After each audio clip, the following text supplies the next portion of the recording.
Hello my dear students, welcome to Sai classes. Today I am going to start a very important topic, that is inductive effect.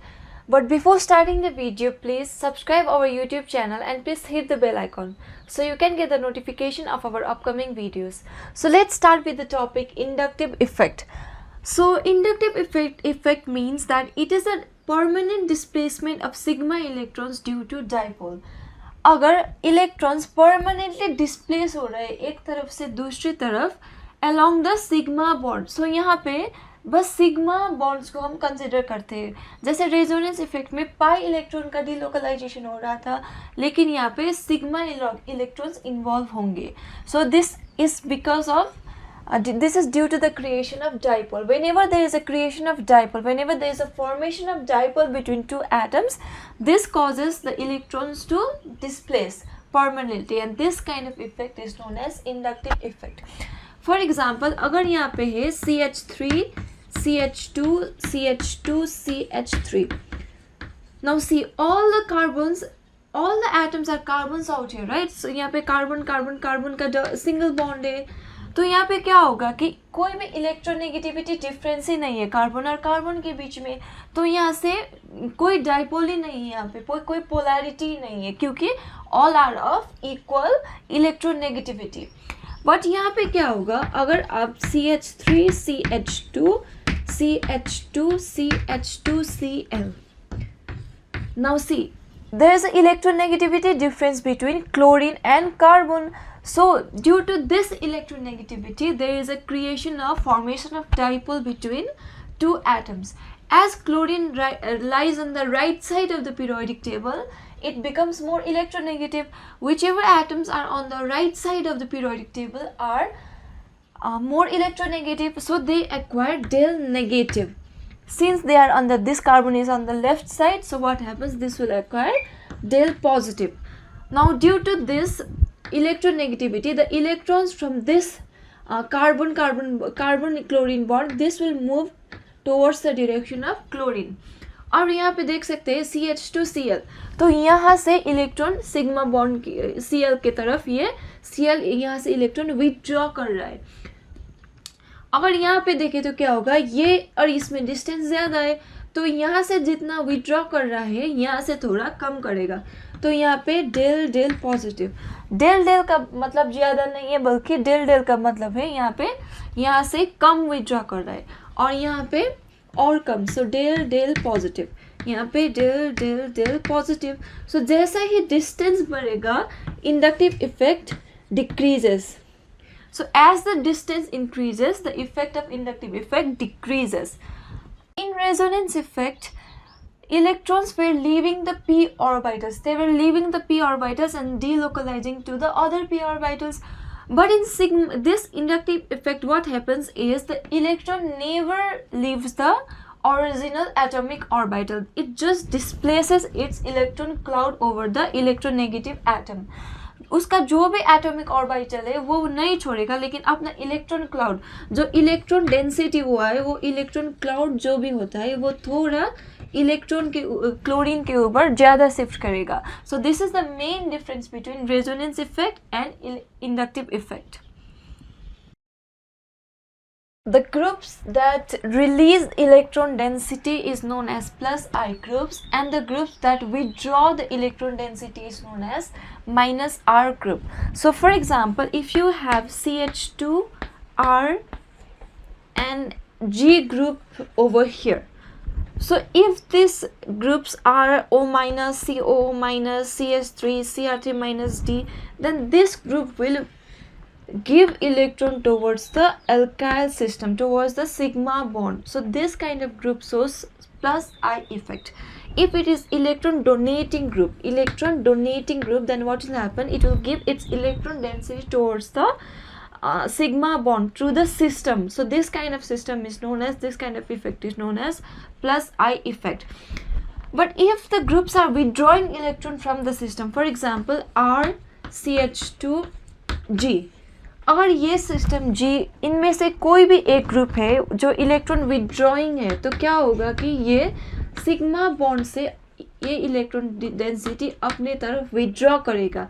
ऐसे group को हम बोलते हैं electron withdrawing group, and this effect is known as minus I effect. Now plus I effect and minus I effect. Let's see one simple example of plus I effect. यहाँ पे है suppose CH3 group. CH3 group क्या है? एक electron donating group है. अगर ये electron donating group है मतलब क्या है? ये इलेक्ट्रॉन रिच है, तो इसके ऊपर आएगा पॉजिटिव चार्ज. ये इलेक्ट्रॉन डोनेटिंग है तो क्या करेगा? ये सिस्टम के ऊपर इलेक्ट्रॉन को रिलीज करेगा. तो क्या होगा? ये इलेक्ट्रॉन क्लाउड स्लाइडली इसके तरफ मूव होगा. अगर यहाँ पे मूव होगा तो ये पॉजिटिव है, तो ये डेल नेगेटिव. जिसके तरफ इलेक्ट्रॉन आ रहा है उसको हम डेल नेगेटिव से रिप्रेजेंट करते हैं. जो इलेक्ट्रॉन दे रहा है, जो इलेक्ट्रॉन रिच है, उसको हम डेल पॉजिटिव से रिप्रेजेंट करते हैं. तो यहाँ पे आया डेल नेगेटिव. ये दोनों सेम पोजीशन पे है, तो यहाँ पे आएगा del del negative, del del negative. इसका इफेक्ट सबसे ज़्यादा इस कार्बन के पे होगा, उससे नेक्स्ट इस दो कार्बन पे होगा, और उससे नेक्स्ट ये वाला कार्बन पे होगा, और इसका सबसे कम इफेक्ट होगा ये वाला कार्बन पे. That means that as you move along the chain, what happens is effect of inductive effect decreases. तो यहाँ से क्या होगा कि इंडक्टिव इफेक्ट डिक्रीज होता जाएगा as we proceed on to the carbon chain. तो क्या होगा कि इंडक्टिव इफेक्ट एक डिस्टेंस डिपेंडेंट है. तो अगर यहाँ पे है आपका कोई भी electron withdrawing group, for example suppose you have OH. So we are just seeing OH. Okay, OH यहाँ पे ऑक्सीजन इलेक्ट्रोनेगेटिव है. OH group electron withdrawing group में आता है. तो क्या होगा कि ये ऑक्सीजन इलेक्ट्रोनेगेटिव है, तो ये सिस्टम से इलेक्ट्रॉन अपनी तरफ खींचेगा. तो यहाँ पे होगा डेल नेगेटिव. ये दे रहा है तो इसके ऊपर होगा डेल पॉजिटिव, इसके ऊपर del del positive, del del positive, del del del positive, del del del positive, और उसके ऊपर होगा 4 del positive. So as you इसका इफेक्ट सबसे कम इस पे होगा, और इस पे और इस पे और इस पे. इसका डेल नेगेटिव का, ये ऑक्सीजन का इफेक्ट सबसे ज़्यादा, मतलब ये सबसे ज़्यादा ये फर्स्ट वाला कार्बन से विड्रॉ करेगा. Let us start with the application of inductive effect. So application of inductive effect means that it can be used to see the stability of carbocation, carboanion with carboanion. It is also used in seeing the order of acidity and basicity. So let us first understand the simple application of inductive effect. So CH3.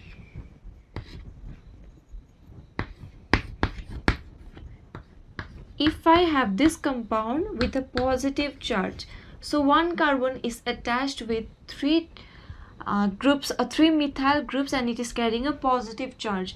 And over here I have CH3, CH3H, positive charge, CH3, CH3, CH3HH, positive charge, HHH, positive charge. So if I have to write this the stability of this compound in increasing order, then we have to see the application of inductive effect. Now there is no hydrogen over here. Since there is no hydrogen, this kind of compound is called tertiary carbocation. So if there is no hydrogen, zero hydrogen, then we call it 3 degree or tertiary carbocation. If there is one hydrogen, you can see over here there is just one hydrogen, then we call it 2 degree or secondary. If you have 2 hydrogen, then you call it 1 degree or primary. And compounds having carbocations having 3 hydrogen is also called 1 degree or primary.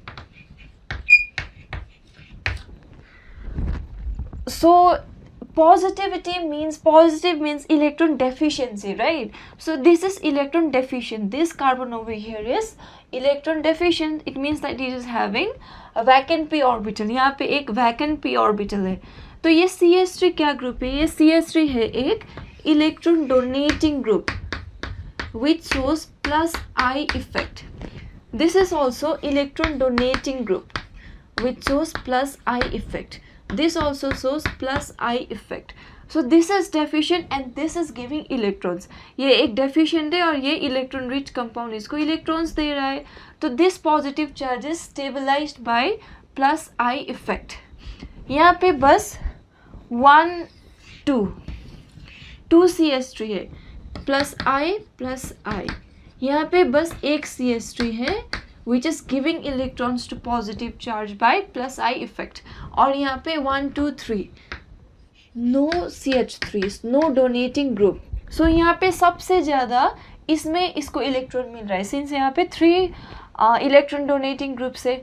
So A will be more stable, after that B, after that C, after that D. So this is the decreasing order of stability of these compounds. Let us start hyperconjugation. Hyperconjugation is also known as Baker-Nathan effect or no bond resonance. So hyperconjugation means delocalization of sigma electrons of CH bond. Sigma electrons of CH bond to adjacent pi orbitals or MTP orbitals और free radicals. तो resonance में क्या होता था कि pi electrons का delocalisation होता था और इस हाइपर कंजुगेशन में क्या होता है, सिग्मा इलेक्ट्रॉन्स का डीलोकलाइजेशन होता है. डीलोकलाइजेशन मतलब इलेक्ट्रॉन अपना ऑर्बिटल छोड़ के दूसरा एटॉमिक ऑर्बिटल पे जा रहा है. लेकिन इंडक्टिव इफेक्ट में क्या होगा, इलेक्ट्रॉन्स अपना ऑर्बिटल नहीं छोड़ेगा, बस दूसरा मोर इलेक्ट्रोनेगेटिव एटम की तरफ शिफ्ट हो जाएगा. So let us see the first example of hyperconjugation. So hyperconjugation in alkenes. Hyperconjugation in alkenes का मतलब overlapping of sigma electrons of CH bond and pi orbitals. तो अगर आपके पास CH है और यहाँ पे है C डबल बॉन्ड CH2 और यहाँ पे है CH. So all the valency of carbons are fulfilled. So 1 2 3 और यहाँ पे है डबल बॉन्ड और इसका एडजेसेंट पोजीशन पे है carbon hydrogen bond.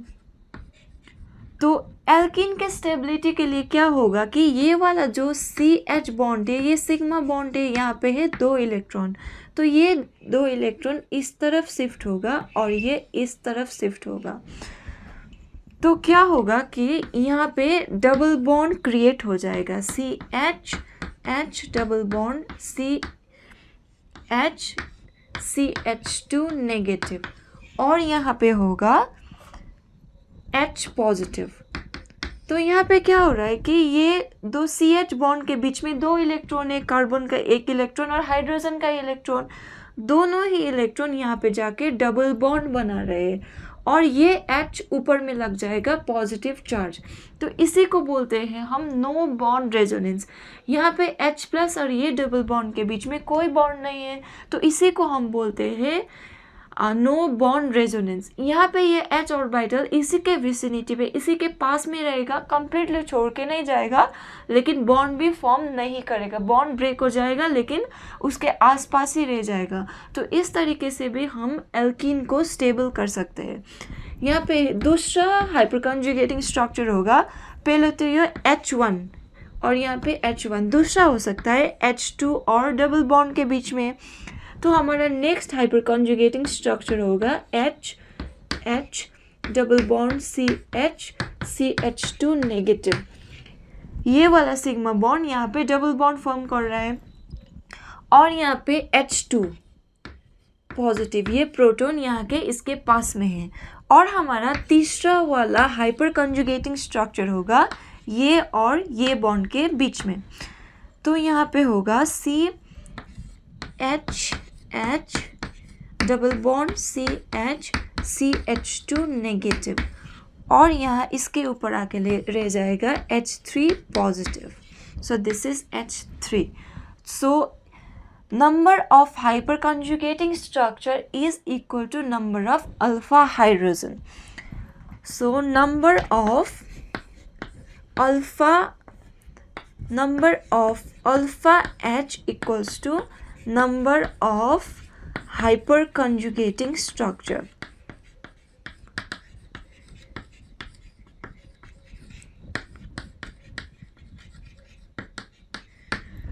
So number of hyperconjugating structure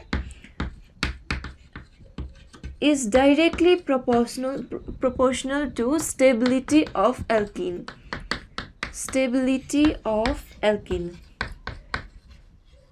So जितना ज़्यादा हाइपर कंजुगेटिंग स्ट्रक्चर होगा, पहले तो जितना ज़्यादा अल्फा एच, यहाँ पे अल्फा एच किसको बोला जाता है, यहाँ पे है डबल बॉन्ड इस कार्बन पे लगा हुआ है, तो carbon next to this will be alpha, और जो हाइड्रोजन अल्फा कार्बन के ऊपर लगा होता है उसको हम बोलते हैं अल्फा हाइड्रोजन। अल्फा कार्बन के ऊपर लगा हुआ हाइड्रोजन को हम बोलते हैं alpha hydrogen. So number of alpha hydrogen is equal to number of hyper conjugating structure, and more the number of hyper conjugating structure, more stable will be the alkene. Let us do one question on stability of alkene.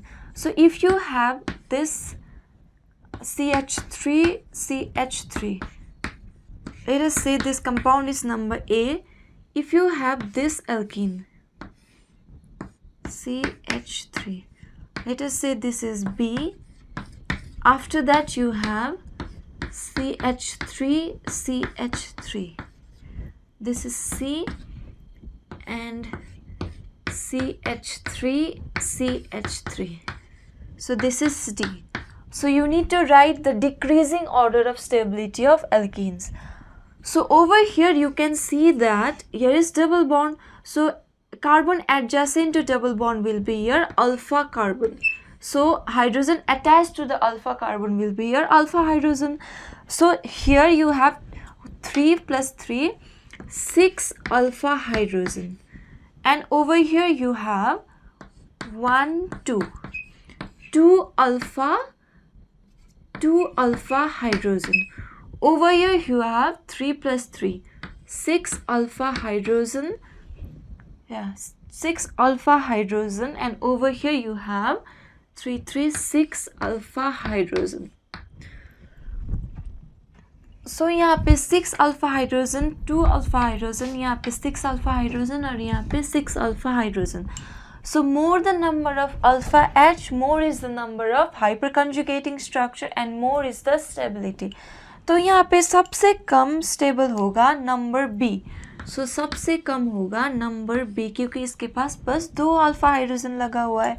अगर इन तीनों में देखें तो यहाँ पे इस carbon के पास 2 CH3 group लगा हुआ है, मतलब इसी कार्बन के ऊपर 2 नज़दीक में है, ये 2 कार्बन एक ही साइड है, तो इसका हाइपर कंजुगेटिंग इफेक्ट ज़्यादा होगा, तो सबसे ज़्यादा ए का होगा. उसके बाद में अगर ये दोनों में देखा जाए तो बोथ में 6 अल्फा एच और 6 अल्फा एच है, लेकिन सिस में क्या होगा कि यहाँ पे रिपल्सन होगा, इन दोनों में रिपल्सन होगा, और ये दूर दूर है तो रिपल्सन नहीं होगा. तो trans is more stable than cis. Trans is stable than cis. That's why the decreasing order of hyperconjugation will be A, after that D, C and B. So by looking at the hyperconjugating structure, we can predict the stability of alkenes. Let us see hyperconjugation in carbocations.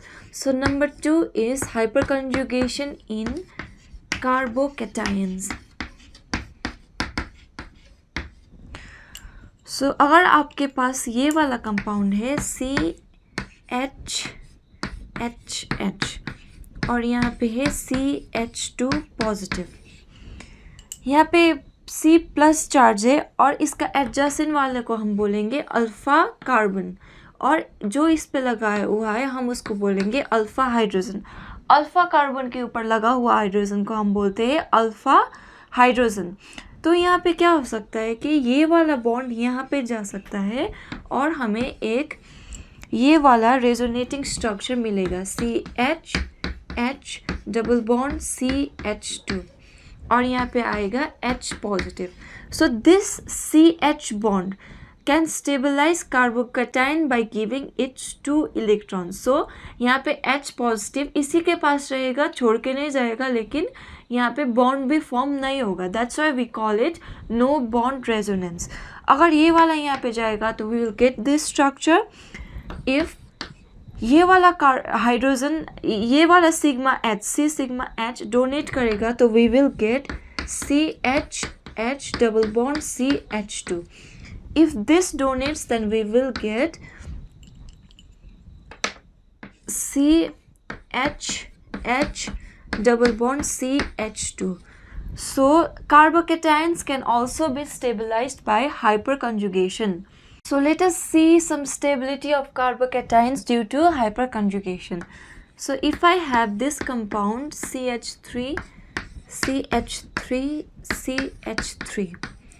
positive charge, and over here CH3,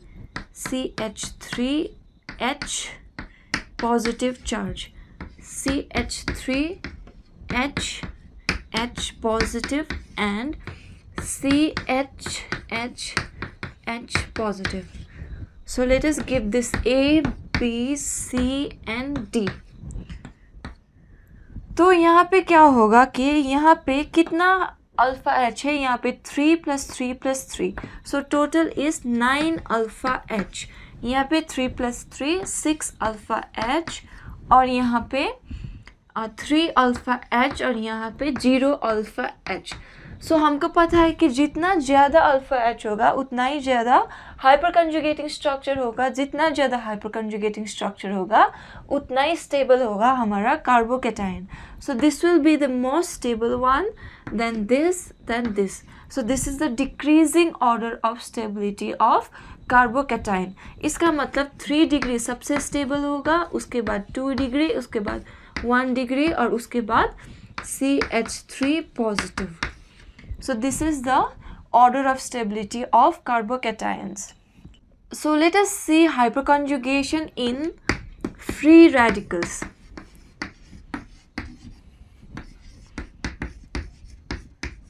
So if I have CH and CH2 radical, that means in p orbital there is only 1 electron. This is half filled p orbital. तो यहाँ पे क्या होगा, ये CH bond hyper active हो जाएगा. Hyper conjugation मतलब hyper active होके ये वाला बॉन्ड यहाँ पे दे देगा. लेकिन यहाँ पे एक रेडिकल है तो यहाँ पे बस एक ही रेडिकल, एक ही इलेक्ट्रॉन देगा. और मैंने आपको बोला था कि 1 इलेक्ट्रॉन का मोमेंट को हम हाफ एरो से दिखाते, तो ये वाला यहाँ आएगा. और ये जो एक यहाँ पे 2 इलेक्ट्रॉन है और ये इलेक्ट्रॉन जाएगा H के पास में. So we will get C double bond CH2 H and we will get H radical. तो यहाँ पे H radical और इसके बीच में कोई बॉन्ड नहीं है, लेकिन फिर भी रेजोनेंस है, और इस तरीके को हम बोलते हैं no bond resonance. So this radical is stabilized by hyperconjugation. So more the number of alpha hydrogen, more will be the stability of radicals. So in my next video I will be doing the applications of resonance effect, hyperconjugation and inductive effect. We will also do some previous year question based on this topic, so stay tuned. Thank you.